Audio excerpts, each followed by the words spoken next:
పంచాయతీ శాఖ మంత్రి కొట్టిపాటి రవికుమార్ పర్యటించారు. ఈ సందర్భంగా విలేకరుల సమావేశంలో ఆయన మాట్లాడారు.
కాన్స్టిట్యున్సీ రావడం జరిగింది. ముఖ్యంగా ప్రభుత్వం వచ్చి సంవత్సరం అయింది. అయిన తర్వాత ఏ కార్యక్రమాలు ఈ ప్రభుత్వం చేసింది అన్నింటినీ కూడా ప్రజల్లోకి ఏ విధంగా వెళ్తుందనే దానికోసమే ఇవాళ రాష్ట్రం మొత్తం కూడా తిరుగుతా ఉన్నాం. మన ముఖ్యమంత్రి నారా చంద్రబాబు నాయుడు గారు కానీ తెలుగుదేశం పార్టీ క్యాడర్ కానీ అందరూ కూడా తిరుగుతూ ఉన్నారు అనమాట. మా కేఎస్ఎస్ ద్వారా ప్రతి ఇంటికి వెళ్ళి ఈ కార్యక్రమాలన్నీ కూడా అందేటట్టు చేస్తున్నాం. మనం ప్రభుత్వం వచ్చి ఏదైతే ఆ రోజు మనం చెప్పామో ఎలక్షన్ హామీలు ఇచ్చాము. ముఖ్యంగా పిల్లలు చదువుకోవడానికి డబ్బులు ఇచ్చే కార్యక్రమం కానీ రైతులకు ఇచ్చే కార్యక్రమం తొందరలోనే మొదలు పెడతాం. ఆగస్టు 15 నుంచి బస్సు ఆ రోజు ఉచితంగా బస్సు ఇస్తాను, అది కూడా చేస్తున్నాం. పెన్షన్స్ ఏదైతే చెప్పామో మాట ఇచ్చిన దాని ప్రకారం 4,000 రూపాయలు పెన్షన్ పెంచాం. అదేవిధంగా కొంతమందికి 6,000 చేసాం, కొంతమంది 15,000 చేసాం, కొంతమందికి 10,000 పెన్షన్ ఇస్తున్నాం. నాకు తెలిసి దేశంలో ఎక్కడ ఇవ్వనంత డబ్బులు పెన్షన్ రూపంలో ఖర్చు పెడుతున్నాం. దాదాపు 63-64 లక్షల మందికి 33,000 కోట్ల రూపాయల పైన పెన్షన్స్ మీద ఖర్చు పెడుతున్నాం.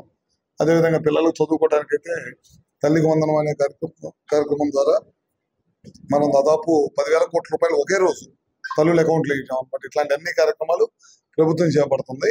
ఇవన్నీ కూడా ప్రజల్లోకి తీసుకెళ్ళడం కోసమే ముఖ్యంగా ఈ కార్యక్రమం పెట్టాం. దాంతోపాటు మా డిపార్ట్మెంట్ సంబంధించి అందరిని రమ్మని చెప్పాము. ఇవాళ కడప జిల్లాలో ఏ కార్యక్రమాలు చేస్తాం, సబ్స్టేషన్స్ ఎన్ని ఇచ్చాము, ఆర్టీఎస్ఎస్ ఎలా జరుగుతుంది, పిఎం సూర్య గారు 20 లక్షల కనెక్షన్ ఈ రాష్ట్రానికి కేంద్రం ఇచ్చింది. దాన్ని అట్లానే పిఎం కుసుమ్ ఎక్కడైతే అగ్రికల్చర్ ఉందో అక్కడంతా కూడా రాబోయే రోజుల్లో సోలార్ ప్లాంట్లు పెట్టి పవర్ ఎక్కడ కూడా వేస్టేజ్ లేకుండా దానికి అందుబాటులో ఉన్న సబ్స్టేషన్లో కట్టేసి అవి కూడా టెండర్ ప్రక్రియ పూర్తయింది. ఇవన్నిటిని కూడా వినియోగంలోకి తీసుకొచ్చే కార్యక్రమంలో ఈ ప్రభుత్వం ఉందన్నమాట. ఖచ్చితంగా రాబోయే రోజుల్లో ఏ కార్యక్రమం ఉన్నా సరే మా పవర్ డిపార్ట్మెంట్ సంబంధించిన కానీ ఏదైనా సరే అవన్నీ కూడా తప్పకుండా చేస్తాం. కరెంటు బిల్లులు అయితే గత ప్రభుత్వం విపరీతంగా నిర్వీర్యం చేసిన వ్యవస్థని దాదాపు 1,30,000 కోట్లు అప్పులు చేసేసి కరెంటు వ్యవస్థని మా డిపార్ట్మెంట్నే సర్వనాశనం చేశారు. ఇప్పుడు అన్నింటిని కూడా దాన్ని రెక్టిఫై చేసేసి పవర్ బిల్లు పెంచకూడదు అనేది ముఖ్యమంత్రి గారి ధ్యేయం. రాబోయే రోజుల్లో పవర్ బిల్లు పెంచకుండా ప్రజలకి నాణ్యమైన విద్యుత్ 24 hours ఇవ్వాలి. దీంట్లో పాటు సోలారు విద్యుత్తు, సోలారు, విండ్, పిఎస్పీలు ఎక్కడైతే మనకు అనుకూలంగా ఉన్నాయో అన్ని కూడా రెడీ చేసి తీసుకురావాలన్నమాట. ఎందుకంటే మనం అప్పట్లో 14 to 19 రాష్ట్రం విభజన అయిపోయిన తర్వాత మన రాష్ట్రంలో 7,000 మెగావాట్ల నుంచి 8,000 మెగావాట్ల పైన రెన్యూబుల్ ఎనర్జీలో మనం పెట్టిన తర్వాత గడిచిన 5 సంవత్సరాలు ఒక్క మెగావాట్ కూడా ఈ రాష్ట్రానికి అందుబాటులోకి రాల. మన తర్వాత స్టార్ట్ చేసిన రాష్ట్రాలు గుజరాత్ కానీ, రాజస్థాన్ కానీ, కర్ణాటక అన్ని కూడా ముందుకెళ్ళిపోయినాయి. ఇప్పుడు వాటితో పాటు పోటీ పడాలనే ఉద్దేశంతో మనం రెన్యూబుల్ ఎనర్జీకి సంబంధించి చాలా సంస్థల్ని కాన్ఫిడెన్స్ క్రియేట్ చేసి, ఎందుకంటే గతంలో చాలా ఇబ్బందులు పడ్డారు, వాళ్ళందరూ కూడా కాన్ఫిడెన్స్ క్రియేట్ చేసి మళ్ళీ తీసుకొస్తున్నాం. వీళ్ళందరి చేత ఇండస్ట్రీస్ పెట్టిస్తున్నాం, రెన్యూబుల్ ఇండస్ట్రీస్ పెట్టి పవర్ తయారు చేపిస్తున్నాం. మనకి అనువైన ప్రదేశం రాయలసీమ అనే ప్రాంతం మనకి మంచి అనువైన ప్రదేశం. ఈ ప్రాంతంలో మనకు అవకాశం ఉంది కాబట్టి ఇక్కడి నుంచి రెన్యూబుల్ ఎనర్జీని ఎక్కువగా తీసుకొని సోలార్, విండ్ కానీ, పిఎస్పీని ఎక్కువగా తయారు చేసి మన రాష్ట్ర వినియోగాలకే కాకుండా దేశంలో ఎక్కడున్నా సరే ఆ వినియోగించడం కోసం తయారు చేసే కార్యక్రమం కూడా చేపట్టాం అన్నమాట. తద్వారా ఉద్యోగ అవకాశాలు కూడా వస్తాయి. ఉద్యోగాలు కూడా చాలా పెద్ద ఎత్తున ఉద్యోగాలు తీసుకోవడానికి అవకాశం ఉంది. మీకు తెలుసు, లోకేష్ గారు 20 లక్షల ఉద్యోగాలు ఇవ్వాలని ధ్యేయం పెట్టుకున్నారు.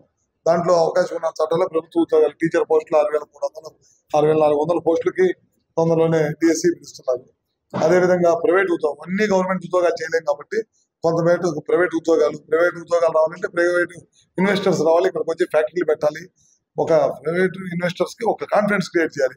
అది ముఖ్యమంత్రి నారా చంద్రబాబు నాయుడు గారి వల్ల అయింది అని చెప్పి తెలియజేసుకుంటూ ఈ ప్రభుత్వం ఎలక్షన్ ముందు ఏదైతే మాట ఇచ్చిందో అన్నింటిని కూడా తూచా తప్పకుండా ఈ ప్రభుత్వం చేసిందని చెప్పి మీ అందరికి కూడా తెలియజేస్తాం.